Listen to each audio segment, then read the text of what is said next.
The story of both of the Knives Out films complement each other very well, but the concept of the snake eating its own tail, or in other words an Ouroboros, is definitely more apparent in the sequel Glass Onion, the movie we're talking about today in our first shot-for-shot breakdown. I realized what had teased my brain through this entire case. Imbreviate. Not a word. What? Can we just take a second and fully abbreviate this moment? It's not a real word. It kind of sounds like one, but it's just entirely made up.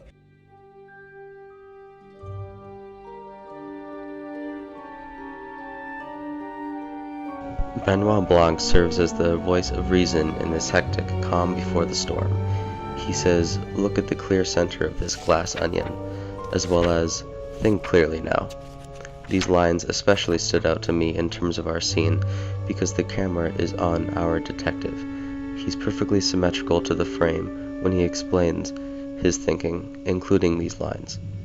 At this point in the film, our perspectives have been flipped and turned every which way, and yet, every time, Blanc, just like now and in the first movie, has been urging these victims and us as audience members to see the bigger picture, to see the donut hole. He's telling us to stay calm.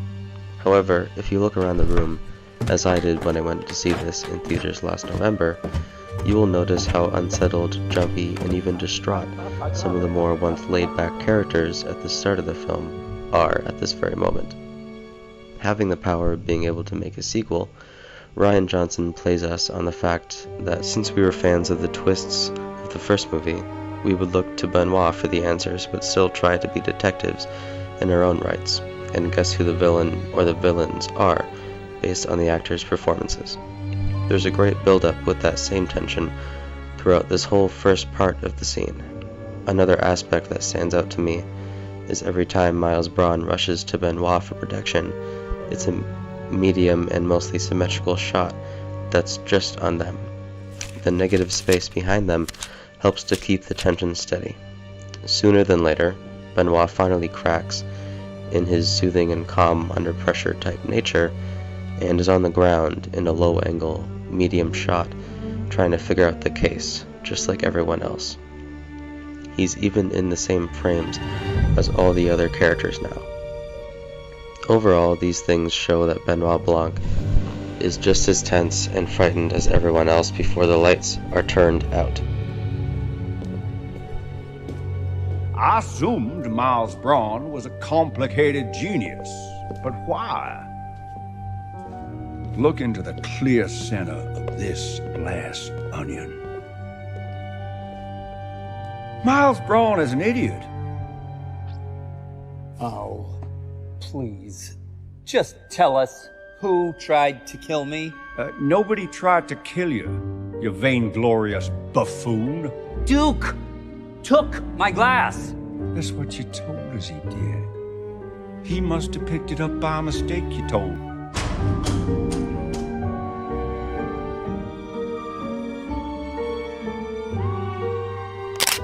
Next, we have the blackout scene.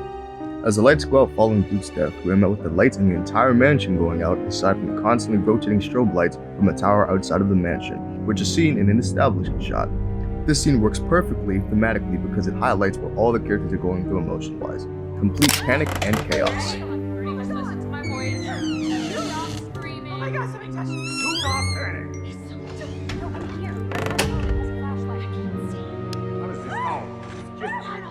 Everybody, stand still, calm down, do not panic. It was Andy! It was Andy. She killed Duke and she tore our room apart. I saw her! What? Is that a spirit gun? Oh, not today. Wait. Mr. Braun! What is happening? Bells, bells, just everybody, just stay here.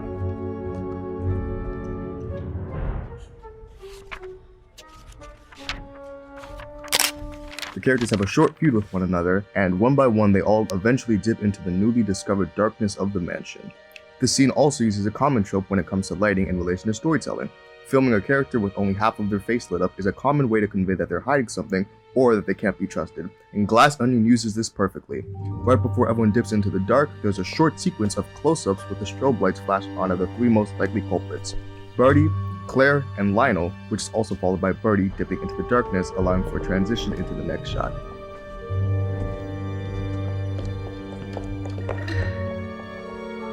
Aha! Here's my phone.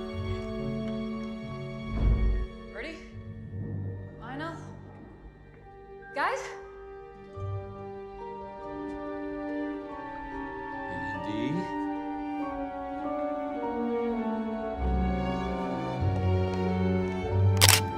What this theme does well is that it takes full advantage of the sudden illumination of the strobe lights. There's a short sequence where Braun is calling out in the dark to Andy before running off into the dark. Using the strobe lights, the lights reveal that Andy is hidden behind a wall and was in frame the whole time. While the same thing could have been accomplished with her just off screen and walking into frame, utilizing the premise of the dark room with random lighting fixtures was much more innovative. Now the most interesting part of the sequence is that it tricks you using vectors to misdirect your eyes. For those who don't know what vectors are in film, vectors are directional forces that lead our eyes from one point to another in a picture or shot. Take for example, these images. The road acts as a guideway to bring your eyes to the main focal point of the shot.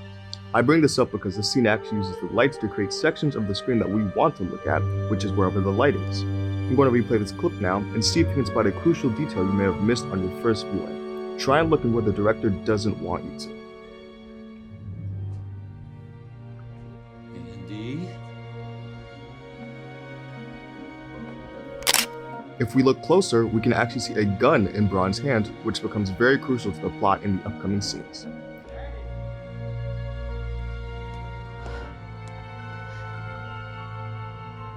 After that, we cut to Benoit walking through the kitchen, while running is heard and the silhouette of a person is seen running off camera. He continues to investigate the kitchen, and in a glimpse and you miss a detail, there's actually a knife missing from the knife rack. In almost a subtle way to make fun of the audience, the last scene includes a hidden weapon that you can only see if you're not paying attention to the lighting of the scene, but in this scene, the weapon, or lack thereof, can only be noticed if you are. Oh, Lord help us.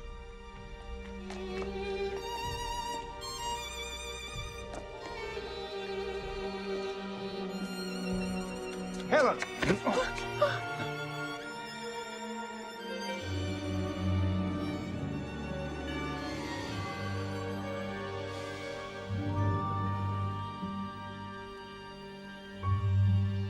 In this segment, more suspense is created when Andy and Benoit find each other outside. I notice after a few watches that the conversation is filmed with a slow pull-in medium shot, inviting the viewer to pay close attention to the words and to the large obvious window in the center of the frame. It's also pretty subtle, but note how the camera seems to be shaky and a little bit handheld, emphasizing and adding to the frantic and panicked nature of the situation and the characters. Then, it cuts to a long shot, clearly showing our two subjects from behind the large window. This unknown point of view is then revealed to be the killers when the light shines on the gun. But also note how the closed frame helps in hiding the identity. Then, the camera glides upwards slightly and shows exactly what the gun is aiming at, further elevating the suspense. Finally, after some of the tension is released and Andy is shot, a close-up shot from behind Benoit follows his gaze, almost as if it were a proper POV. The rest of the ensemble, one by one, pop up, presenting themselves as possible culprits, now creating this new stressful predicament. Who did it? The usage of the camera movements and the staging of the subjects help create suspense. It lets the audience piece together the pieces before the actual characters do, creating the perfect sense of suspense and stress that permeates through the screen and into the audience.